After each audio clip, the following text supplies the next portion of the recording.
Donate card और voice of slum जुड़कर दिल्ली और नोएडा के स्लम्स में गरीबों को फ्री ऑक्सीजन सप्लाईज प्रोवाइड करने का प्रयास कर रहे हैं। डिस्क्रिप्शन में दिए हुए लिंक पर जाकर डोनेट कार्ड पे अभी डोनेट करें। इन गरीब परिवारों का सहारा बने।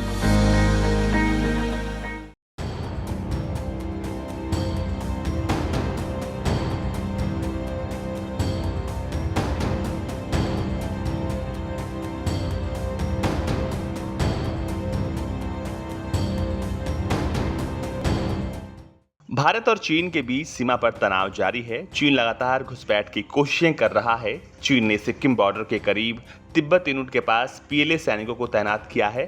सिक्किम और भूटान के बीच रणनीतिक रूप से महत्वपूर्ण चुम्बी घाटी में पीएलए जवानों को तैनात किया गया है। मिली जानकारी के मुताबिक पीएलए ने मिलिशिया नाम का एक नया सेट तैनात किया है, जिसे मिमांग चेटन के रूप में जाना जाता है। एमसी में तिब्बती युवा शामिल है, जिन्हें पीएलए द्वारा ट्रेन किया गया है। एमसी के 2 बैचों में से प्रत्येक में लगभग 100 युवा शामिल हैं, जिनमें से पहले 100 ने अपनी ट्रेनिंग पूरी कर ली है और वर्तमान में चुम्बी घाटी के अलग अलग स्थानों जैसे युतुंग, चीमा, रेंचेंग, पीबीथांग और फारी में तैनात है। दूसरा बैच अभी भी फारी में ट्रेनिंग ले रहा है।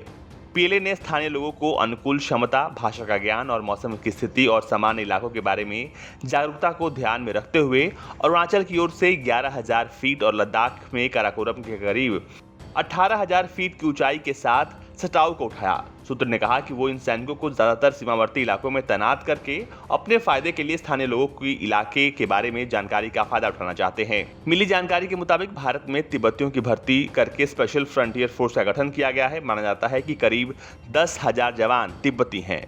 साल 1962 में तैयारी की गई कि स्पेशल टुकड़ी SFF भारतीय फौज की नहीं बल्कि भारत की गुप्तचर एजेंसी रॉ यानी रिसर्च एंड एनालिसिस विंग का हिस्सा है। इस यूनिट का कामकाज इतना गुप्त है कि शायद फौज को भी मालूम नहीं होता कि ये क्या कर रही है। भारतीय सेना और चीनी पीपल्स लिबरेशन आर्मी ने बड़ी संख्या में अपने सैनिकों की तैनाती लद्दाख में की हुई है। मई महीने में पैंगोंग झील में हुई झड़प के बाद से दोनों देशों के बीच तनाव जारी है, जिसके परिणाम स्वरूप दोनों देशों ने लद्दाख क्षेत्र में अपने अपने सैनिकों और सुरक्षा बलों की संख्या बढ़ा रखी है। ब्यूरो रिपोर्ट, भारत तक।